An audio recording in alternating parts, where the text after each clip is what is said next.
Hey everybody, Lee with LG Speed and Custom, and welcome to part 8 of my 32 Ford build.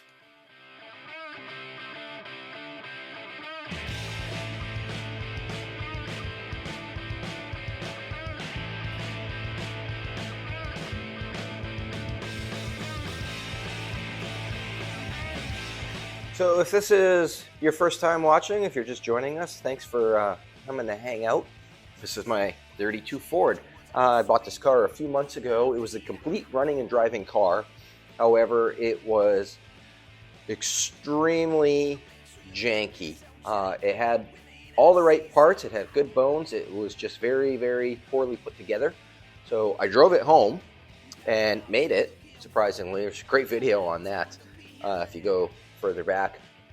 But yeah, we blew the whole car apart and have been kind of putting it back together, not as janky. So if you watched the last video, thanks for coming back. I really appreciate that. We had ordered these transmission mounts. So this is a early Ford top loader 3-speed that has a open drive conversion from like a 46 to 52 Ford truck on it. It was previously mounted in here with these bolts going through like that and nuts on the end, and that was it. It just like hung there. And I mean, it obviously worked. It didn't fall out, but I think we can do a little bit better than that. So my friend Rick Montgomery, he's one of the best parts guys I've ever met. He found these motor mounts in his catalog, and we ordered them up. And I think they're going to work really good. So they're going to go in there. Actually, I'll do this side over here so you guys can see a little better. They're going to go in there, kind of like that.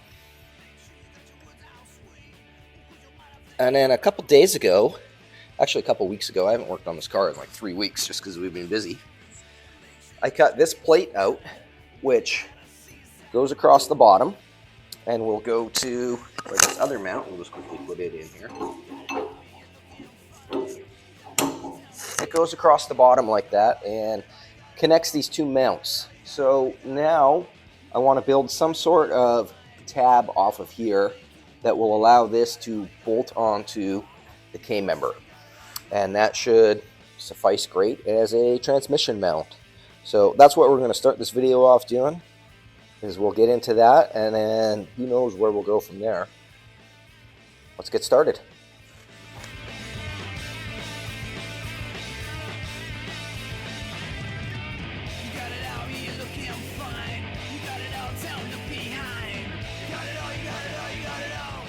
So I'd like to avoid drilling new holes in there. I realize there's already a bunch of extra holes drilled in, but still I'd prefer not to drill holes. So I think I'm going to use this hole here, which is holding this wishbone mount to the K-member. Oh, now I got the bolt stuck in there. Okay, then I quickly made up this little cardboard template here. So that will, come on. I don't know why this bolt is being so stubborn, but we can fix that. There we go. Close enough. For demonstration purposes, it'll work just fine. So yeah, that little cardboard template, I think it'll sit up in there. And then, how can I get in here where you guys can see? The top of that cardboard template sits nice and flush with the edge of this plate. So I think we'll weld it across the top there, and then it's on kind of a bit of an angle, so we'll make a triangular gusset that goes from like here down to here, right in there, and that'll give it its strength this way. So let's go draw one of these up and cut it out. Okay, here it is, all drawn up. So I radiused the bottom corner just because it looks nicer, and I also added these little points on the end, and that is just so that when we cut this thing out, I know where my fold line needs to be, so we can put it in the brake and fold it. Once it's folded, we can just grind those guys off. So we should cut this out now. I'm thinking either 1/8 inch or 3/16. Maybe we'll go 3/16. Well, 1/8 inch is probably fine. I don't know. I guess let's we'll figure it out with whatever piece I find first. I got 1/4 inch plate on the table right now, so I'm gonna have to go get Shannon to give me a hand and lift this off. It is way too heavy. So I guess we'll do that first. Get this off, and then we'll find some 1/8 inch or 3/16, whatever we find first.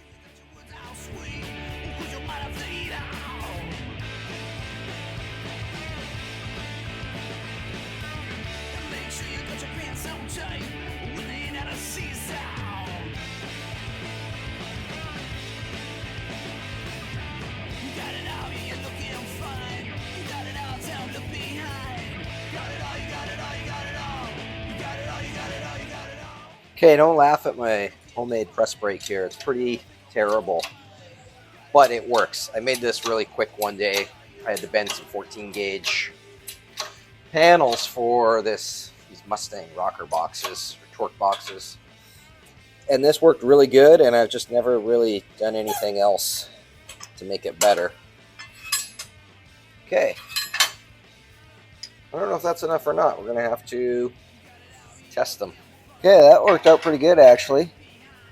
They fit really nice in there on both sides.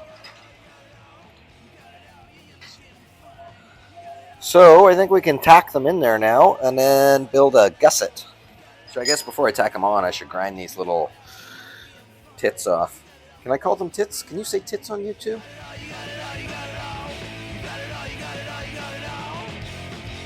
Alright, those are all mocked up in there. They fit really nice. And I just went ahead and drew up this little cardboard template of a gusset that will fit in there just like that.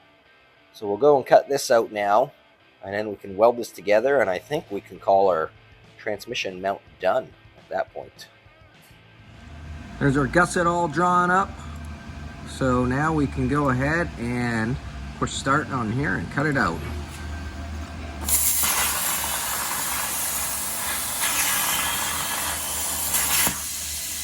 Wasn't that easy?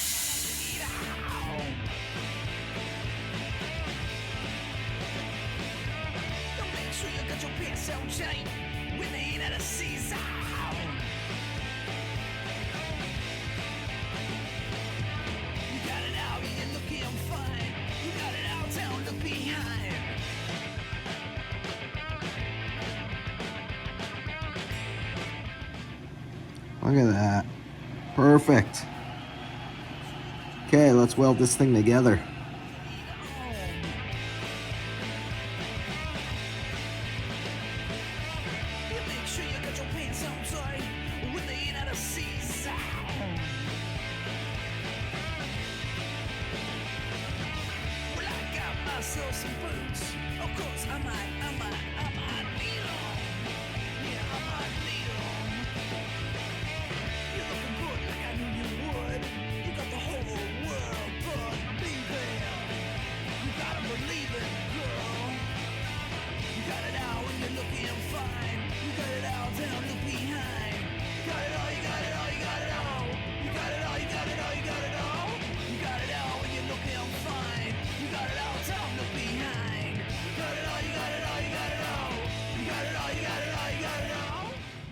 There we go.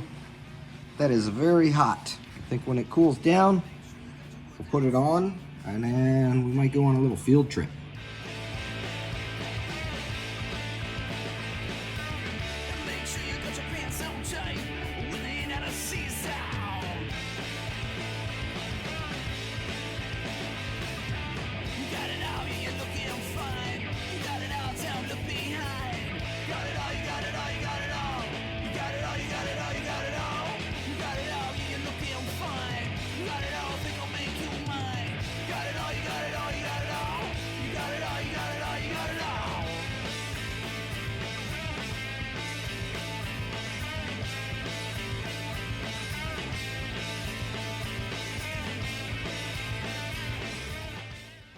Okay, there's engine and transmission mounted. I'm happy with that. Moving forward now, sort of. So remember in the last video that we did on this, we've got issues with this fan and our radiator clearance. Now this is an 8BA flathead. There is 3 generations of flatheads. There's the first generation, which is a 21 stud, 1932 to 37, slight variation from 36 to 37, but they're basically the same thing. They have a 21 stud engine. The easiest way to tell those apart is these middle studs in the head here. A 21 stud just has 3, whereas this has 1, 2, and then it splits to 2 more, which is a 24 stud. So the 24 stud came out in 1938. The first generation of the 24 stud, which is actually the second generation of a flathead, that ran from 1938 to 48. And most people just refer to those as a 59A, or here in Canada, they're a C59A, C for cool. And they are considerably shorter than this one. In 1949, when the 8BA came out, which this one is, they moved the distributor from, it used to be right on the very front of the timing cover, way down in here. Very awkward to work on. Not the best design as far as servicing and stuff. So in 1949, they moved the distributor up here, and it just went to like a conventional style distributor like you saw all through the 50s, 60s, 70s, and then into the 80s. To do that, however, they had to move all the pulleys out. So the engine got quite a bit longer. So I figured out how to get a fan on this. It wasn't so much me, it was more my friend Bruce Donnellan. Go check him out on Instagram, Bruce Donnellan. He's a good friend of mine, and he is an early Ford guru. And so we've been texting back and forth a bunch lately, and he's like, to put an 8BA in a 32 and have the radiator still fit, you need to use a basically 35 to 38 Ford fan. Those mount on the front of the generator. So basically, we need a special pulley. This is a power gen alternator, basically. It's not a real generator. But Offenhauser and Speedway, they do make a pulley, an aftermarket pulley. You unbolt this one, and it bolts on, and it accepts the 35 to 38 Ford fan, which bolts onto the pulley. It should, according to everything that Bruce is showing me and everything I've found on my own, that should suck the fan in far enough that the rad will clear. I mean, we're like an inch. We only need an inch of clearance. So, yes, this generator is mounted pretty high right now, but if we can drop it down, I think it's actually mounted almost as high as it can go. We can drop it down a lot and just put a shorter belt on, and that should give us clearance for our upper rad hoses. So, to make a long story even longer here, Terry Stenberg he's an early Ford parts collector. Basically, he's like the early Ford graveyard. Everybody on Vancouver Island knows of him, and everybody on Vancouver Island that has leftover parts that they're not really worth anything, but I mean, you don't want to throw them out or scrap them because they are early Ford parts, take them to Terry. And Terry, he's got a couple acres, and he's got everything all organized, and you show up there, he's got backing plates over here, brake drums over here, rear ends over here. So I called him this morning, and he has the fan that we need. He only wants $30 for it, so he's not going to be home until 2 o'clock. It's noon right now, so at 2 o'clock we're going to leave here and head up to Cobble Hill where he's at and get a fan. Exciting.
Some boots, of course I might need them. Yeah, I might need them. You're looking good like I knew you. This is nice. It's such a cool place.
So here's the fan that we needed, and there's an axle for Bruce, wanted a 47 axle dropped. And there's one for Ross, he wanted one, Ross Galitsky. So there's two there, and I tried to trade this one. This is a 48 axle with a hole in it. I tried to trade one for one of these, but Terry's got enough, so I'll take it back home with me. This is Terry. Thanks, Terry, for letting us look around your place. And thanks for the parts. Yeah, no problem. Yeah. And yeah. Good to get rid of stuff. Yeah, he wants to sell stuff. So if you see something you like, let me know and I'll get you in touch with Terry. So thanks. Sounds good. Yeah, good deal. Okay, we're back at the shop now. Man, Terry's got so much cool stuff. Imagine all the things you could build with those parts. Okay, let's, I know I don't have the right pulley yet, but we can still do a little mock-up to see if this thing's gonna work. So we're gonna take this fan right off. We don't need it anymore. Thanks, Brian, for donating it to this project, but unfortunately it doesn't work. So it'll get used on another project. It's fine. So we'll pull this off and then probably drop this generator down a bit. This belt is way too big for it. So we can get a shorter belt that will hopefully have the fan sitting a little lower.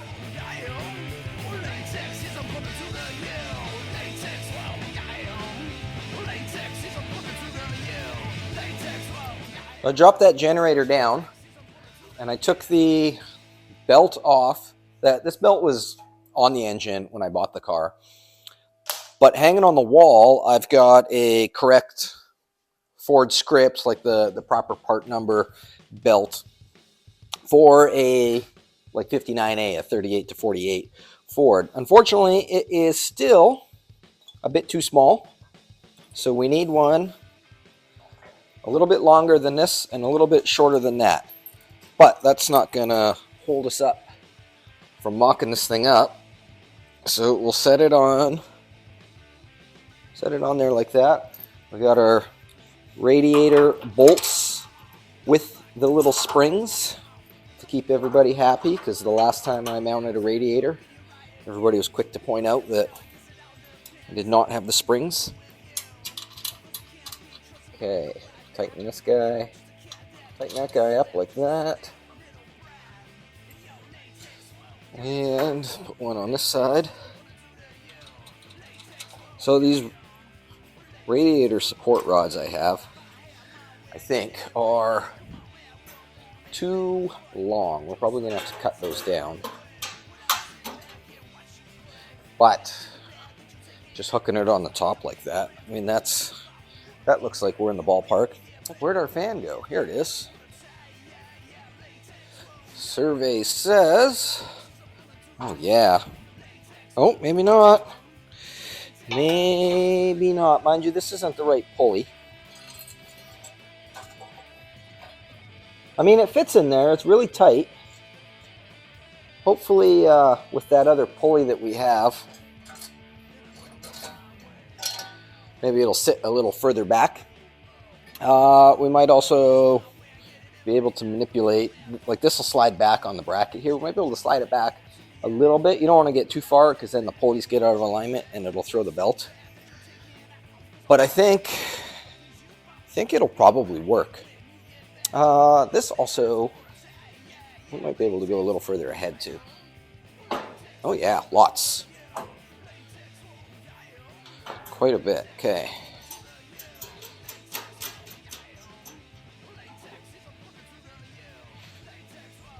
I don't know if that's too far ahead. I mean, really, to do this properly, we should have the grill and the hood and everything. But, I mean, that fits great. There's lots of room in there now. I can get my fingers in here. Oh, man. Holy moly. Okay, well, it's going to work. 99.3% confident it's going to work. So, crisis averted. Okay, so I've taken an angle finder and zeroed it out on the firewall and put it on here and zeroed it out. And we have oodles of room in here. So, we'll be just fine. This is going to work. It'll work good. Oh yeah, we have there's like an inch in here. It clears the top tank nice. It's going to clear the hoses nice. This problem, I think, is solved. We just got to get that pulley and rock and roll, man. My number one fan.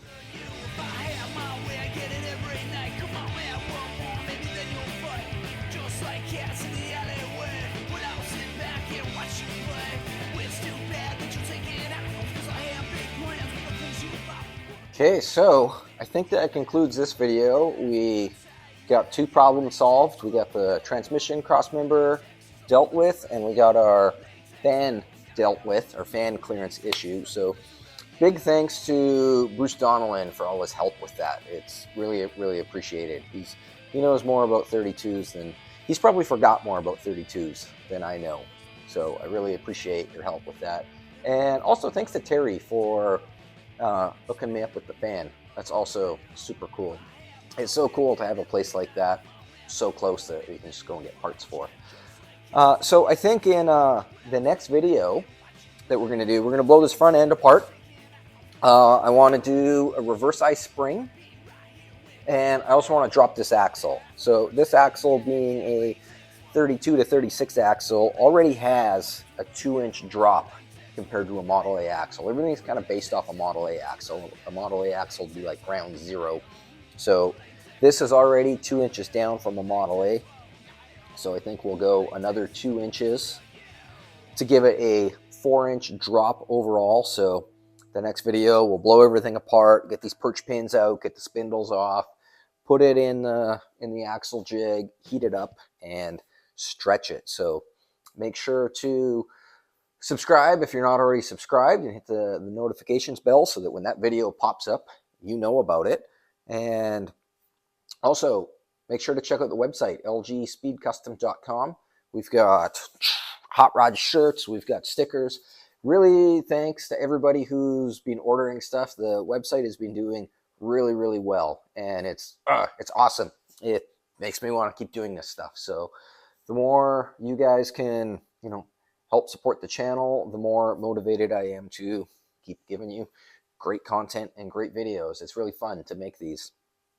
So thanks to everyone that's supported. And also, make sure to check out the Wrought Iron Haulers on Bandcamp. I know a couple old people have been complaining, that's not hot rod music. And man, come on. So one guy commented, he's like, I'm 75 years old, been building hot rods since 1963. That's not hot rod music. And it's like, so when you were in 1963, when you were building hot rods and you're listening to the Beach Boys or Buddy Holly or whatever, and some old man comes up to you and is all like, this Buddy Holly stuff, this surf music, that's not music. Like, man, you've just turned into that guy. So cool it with the that's not hot rod music. Man, it's rock and roll, man. Just like straight up rock and roll. Rock and roll and hot rods, they go together like peas and carrots, like Jenny and Forrest. So anyways, we'll see you on the next video.